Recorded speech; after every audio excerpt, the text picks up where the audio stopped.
بعد جولة مغاربية اختتمها بالجزائر.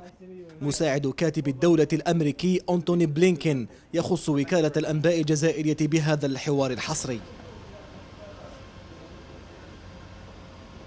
U.S. Deputy Secretary of State, Mr. Antony Blinken, thank you for talking to the APS. Thank you for having me. Yeah, thanks. Can I start by asking you, Mr. Blinken, about your visit to the region?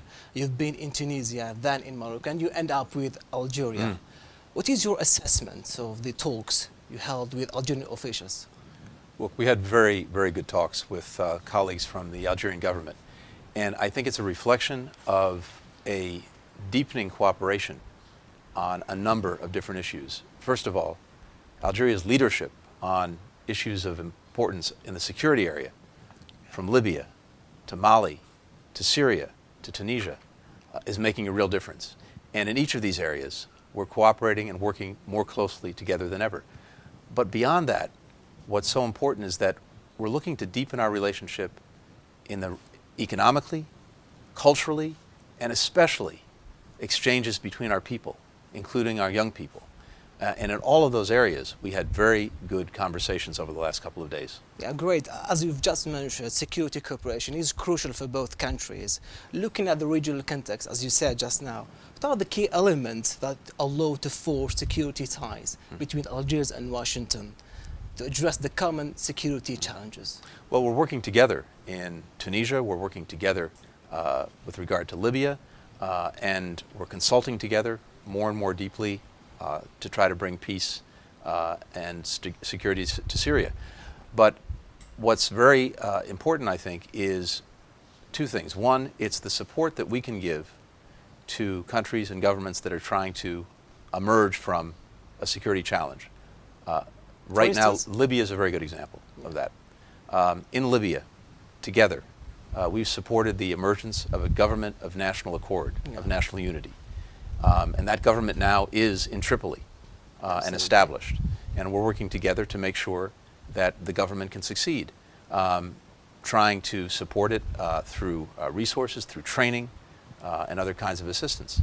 This is for the Libyan case. I let it for the other questions about the Libya, but I'd like to say about the bilateral cooperation in terms of security. As what are the key elements as you see it from Washington? What are the expectations of the American side? One of the things that I think is increasingly important is the work that we're actually doing together. For example, looking to jointly train security forces, looking to help countries together develop programs to deal, for example, with improvised explosive devices, mines. In each of these areas and others, not only are we working individually, but increasingly we're working together. United States support the leadership of Algeria in the region, and you confirmed that certainly in your meeting with the Algerian authorities. Did you? Yes, absolutely. Yeah. However, Mr. Blinken, some neighborhood countries are not in the same wavelength with you, with the United States. What are the guarantees can you put forward to ensure the leadership of Algeria in such unstable region? Well, it's a challenging time, but it's all the more reason why it's important for countries like Algeria to do what it's doing, which is to exert its leadership in working for security, in working for peace, in working for economic progress. And again, in a number of places, it's doing just that. Tunisia, we've already mentioned. Libya, we've mentioned. Mali, where Algeria's role has been crucial to the efforts to get a peace agreement. And now, of course, that agreement has to be fully implemented, both by the government and by the forces in the north. Sorry to interrupt you, Mr. Blinken. Do you have clear guarantee to provide to Algerian government to play the pivotal role in the region? Well, it's playing that role, I think, by showing the leadership that it's shown. But some neighborhood countries are not satisfied with such role. Well, again, these are for in each of these areas, we have strong relationships and partnerships with a number of countries in the region. And indeed, you mentioned that I was in Morocco, as well as in Tunisia, and now in Algeria. And each country faces different challenges, different opportunities. But with Algeria, this partnership, not just in the security area, but also in economics, in culture, in exchanges, in people to people, that partnership is growing deeper, and that's something that we're working on very hard. Yeah, I'd like to say on the economic front, Mr. Blinken, as you are aware that the Algerian government now seeks to tighten its trade and economic ties with the United States outside oil and gas industry. Is there any progress at this level? Yes, absolutely. First, I think what Algeria is doing is smart and makes very good sense, which is it's seeking to diversify both within the energy sector and more broadly within its entire economy. And that's a smart move because in difficult, challenging economic times, especially if you're relying on one resource and the market takes a turn for the worse, absent diversification, that will make it more difficult for a country to succeed economically. So we're very supportive of this diversification, first of all, within the energy sector, where we'll be working together even more closely on things like renewable energy, where Algeria is making real strides. And then within the economy as a whole, looking to, for example, get into more deeply into manufacturing and other areas. There too, there's lots that can be done. Now, it's also important that the government continue to take steps to make the business climate as good as it possibly can be to attract investment from foreign countries, including the United States, but not just the United States. Yeah, absolutely. Sorry, Mr. Blinken. Please. Have you received any positive indications from the Algerian government to clean and promote the business climate in the country with the new law of investment? Yes, I think there's good work that's being done and progress that's being made. We had good conversations with the Prime Minister. We'll see the Finance Minister tomorrow. We talked to the Energy Minister. And with each of these key partners, we've talked about some of the steps that we believe would be beneficial. Such as, Mr. Well, Blinken? there are a few things. I think, for example, making sure that when companies seek to establish themselves here to do business, the process of registration is as clear and simple as it possibly can be.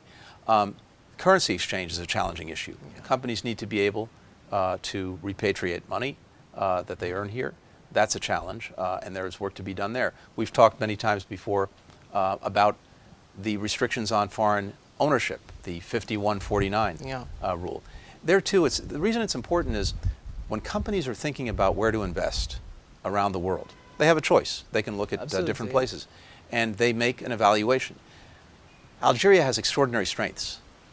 It's very well situated geographically. It has an incredibly talented people, a human resource. But when there are things like a restriction on majority ownership and control, and another country, maybe nearby, doesn't have the same restriction and offers benefits as well, then the company may choose to go elsewhere. So this is in the interest, I think, of Algeria thinking about steps that it can take to make sure the business climate is as positive as it possibly can be. Yeah, thanks. Well, I'd like to move now to regional situation, starting by Western Sahara issue. The first staff of MINURSO, expelled by Morocco, has returned to the occupied Sahrawi territories to resume its mission, among them organizing a referendum of self-determination for Sahrawi people within the UN framework. As we stand now, Mr. Blinken, what are the key means to fulfill this objective? Well, I'd say two things. First, we support the return to full functionality of the MINURSO But mission. still Morocco blocked this Well, action. it's moving forward. There are now about 25 people from the staff that have returned.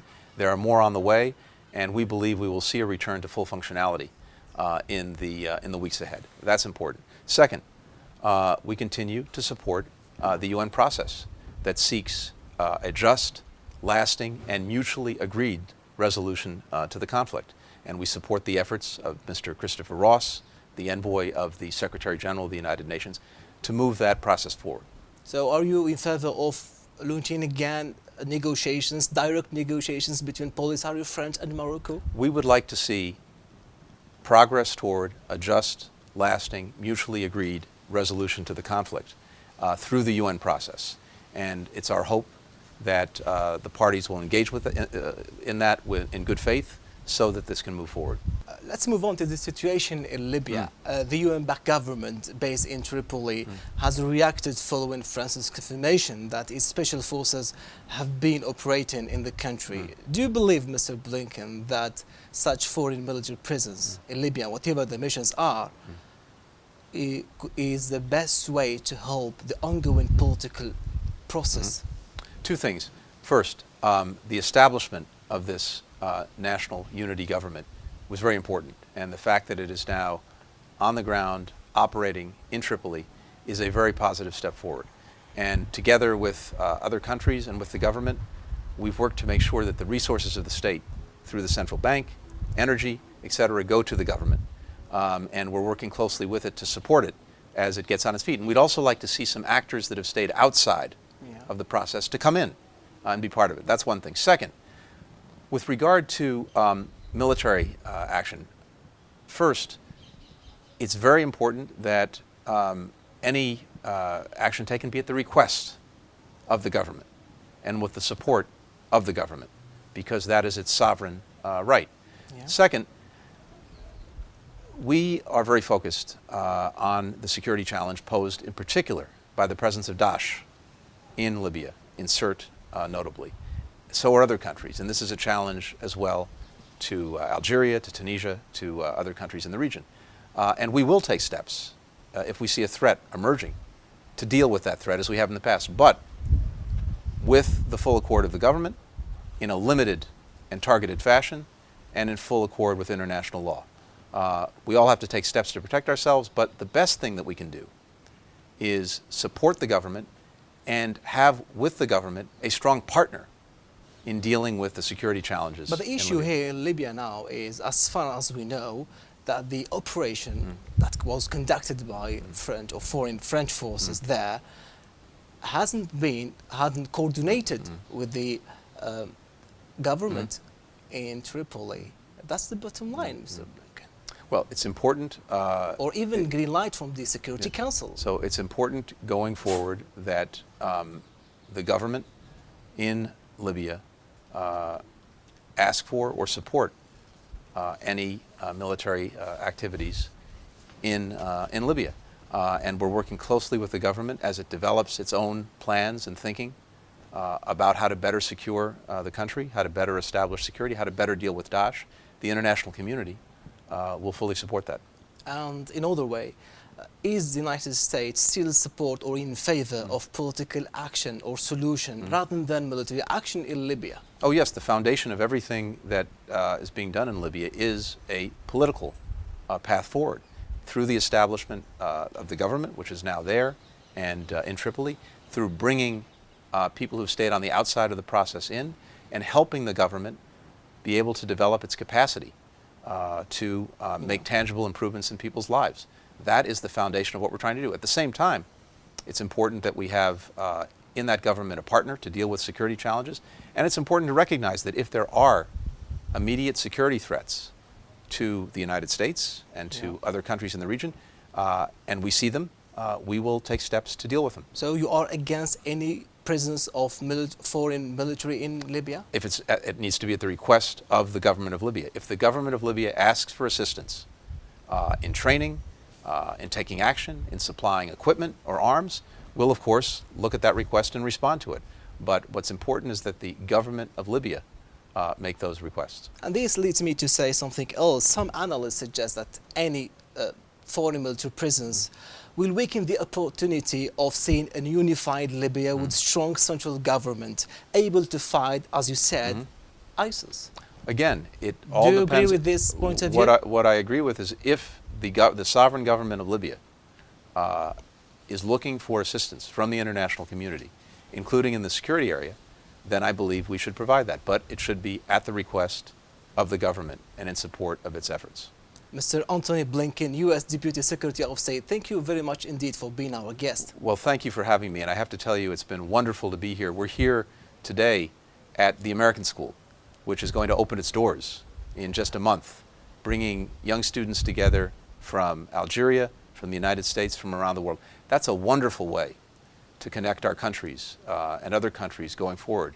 And I have to tell you one last thing. I was at the Museum of Martyrs today, Al-Mujahideen, and it was a very powerful experience for me to see Algeria's history and its struggle for independence, for self-determination from 1830 to 1962, and to look at the sacrifices that so many generations of Algerians had made, and to see also the connections to the United States, from George Washington signing agreements early on, to Abraham Lincoln and his recognition and support for some of the diplomatic activities of Qatar, all the way to John F. Kennedy. And it's not surprising that there's this connection, because our countries come from a common root, which is we too sought our freedom and independence, just as Algerians did. And I think because of that history, that shared history, there's a complicity between us. And it was very powerful seeing that history in the museum today. Thanks again. Thank you. Thank you, Mr. Thanks for having me. Thanks. Thank you.